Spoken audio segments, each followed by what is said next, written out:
Arms.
We've got the Crusader Arms partnership with Spectre, and we've got the Crusader 9 in our hands today.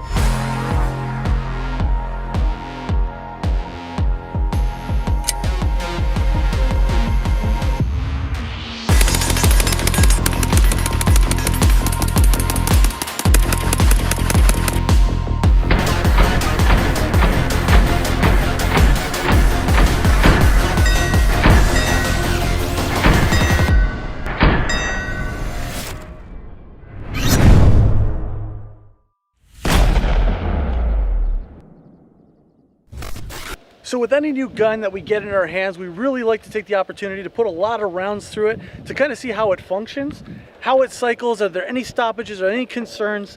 So when you get it in your hands in the field, then you guys have kind of seen firsthand what to expect.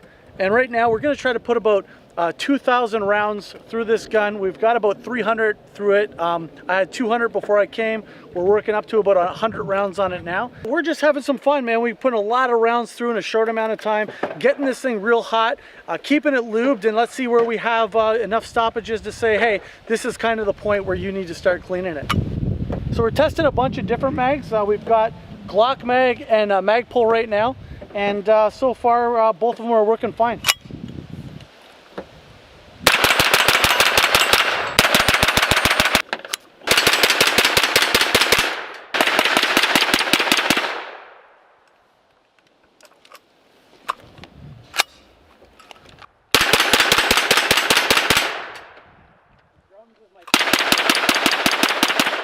We are here with Steve from Spectre Limited, and Steve invited us out and said, hey, I've got 2,000 rounds, let's run them through this gun and see how they hold up. Steve, what are some of the challenges? You're working with Crusader Arms, yep. And the gun with the Crusader 9, it's kind of working off of a 180 action, but yep. Converted to blowback and 9mm. That's right. So to keep with Canadian law, you know, we have to make a 180B style rifle because we can't have certain types of rifle platforms. So the challenge is to make a blowback upper receiver that fits the AR-180B lower receiver. So that's what we've done. So one of the biggest issues with blowback guns is trying to weight the springs and bolts and make sure that the spring rate and the bolt is weighted properly, because there's a few other guns out there on the market that have tried this and have had, you know, limited success, and I think mostly because not enough time was spent out here shooting, doing the R&D, and making sure that the gun's going to cycle properly. You're bringing a really expensive trigger right out of the gate. What was the decision behind that? So with our other products in the past, a lot of complaints have been that the trigger isn't a high quality trigger, and it isn't. It's a mil-spec trigger. People in the sporting world have come to expect crisp triggers because they're shooting competitions. This rifle is primarily going to be a competition sport shooting rifle. So we thought instead of having the consumer have to swap out their trigger, we'll just go directly to the source. And we decided to go with Canadian manufacturer, Trigger Tech Trigger, which in my opinion is one of the best on the market. And we decided to put that in the gun right off the bat. What are some of the advantages that customers should consider when buying a Canadian made gun? Well, it's locally sourced. I mean, everybody talks about that, you know, the economy, but we are employing local people. Everything's made here. There's nothing in that gun that isn't made here in North America. we're employing people all over the country to make sure that this gun makes it to market, and we don't have supply chain issues. Should people be expecting these things like on the shelves regularly? Yeah, the goal right now is to produce 100 a month, and that's the goal. If they're popular, we'll increase production. And in terms of a magazine, what kind of magazines will this take? It takes Glock style mags. The gun will come with a Glock mag, a branded Glock mag, but we've tested P mags, Magpul P mags as well. Those are the only mags we're going to say out of the gate work for sure, because those are the only ones we're testing. They're the most popular. If someone wants to try a different mag, by all means, give her a go. And this particular charging handle, is it ambi, and how will it go from one side to the other? Yeah, so it's an ambidextrous charging handle. You just undo one screw in the handle and then pull the rod out the front, push the rod back in the other side, and put the screw back in. How's it going? What's up? Come on in. So this is where all the magic happens, from scratch.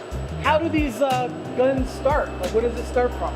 Well, this machine right here is the machine that makes our lower receiver. So they start with a block of 6061 aluminum like this. They get turned into a lower receiver like this. And that all happens right here on this machine. So this is where the upper receivers are. We also make hand guards on this machine right here. This machine here, that's a upper receiver set up on the machine right here, getting ready to be cut. How often is the machine shop running? 24 hours a day, 7 days a week. We don't stop. So this is 100% complete upper receiver. Monolithic upper receiver, one solid piece of 6061 aluminum. So lowers that get machined here, they flow this way.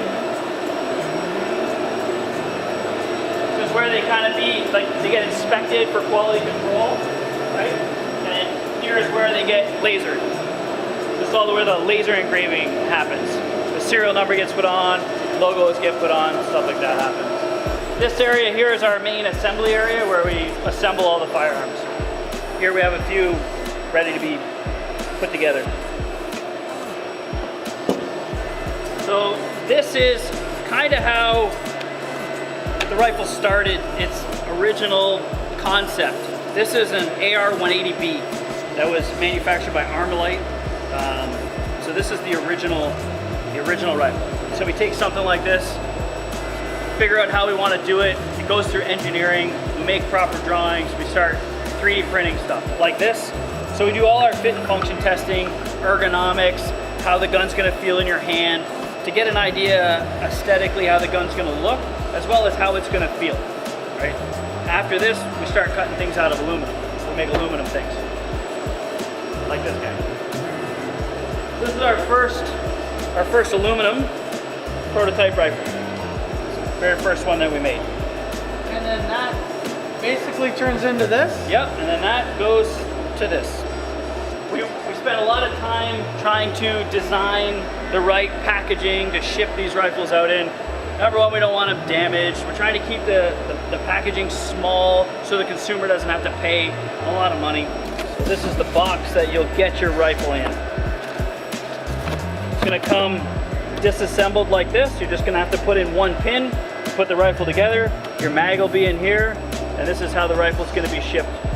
And currently with COVID, there's like a worldwide paper shortage, so even getting boxes has been incredibly difficult, but we're sourcing them from local companies.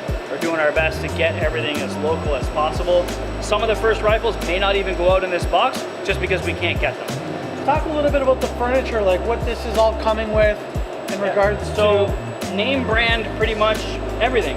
Magpul stocks and grips, Trigger Tech triggers, and everything else that can be made is made by us. So this is the production charging handle, but we have in the works for a multiple different types of charging handles. So if you really want the classic MP5 style, the lollipop with the ball in the end, those are coming. This is what's coming with the gun, but you'll be able to change these not only out for shape and size, but color. So if you want to match red or blue to your other components on the rifle, we're gonna have those come out at a later time. This is the adjustable trigger, which we will be shipping with all the rifles. So it's 2.5 pounds to 5 pounds adjustable.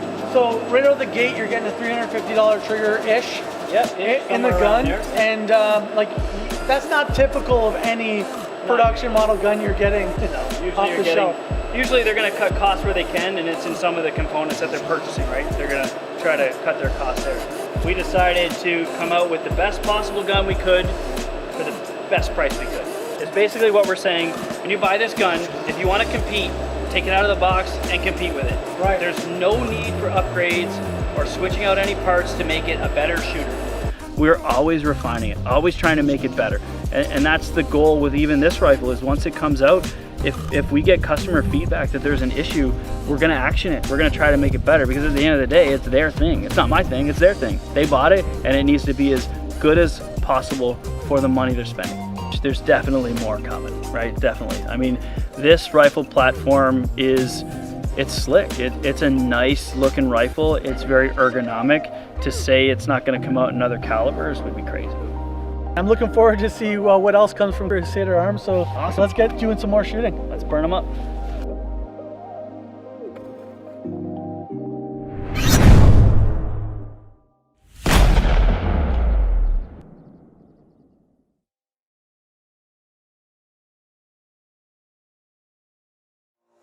If you like what you see, be sure to subscribe and click the notification bell so you don't miss out. Like us on Facebook, follow us on Instagram, and as always, leave us a comment. We want to hear what you have to say.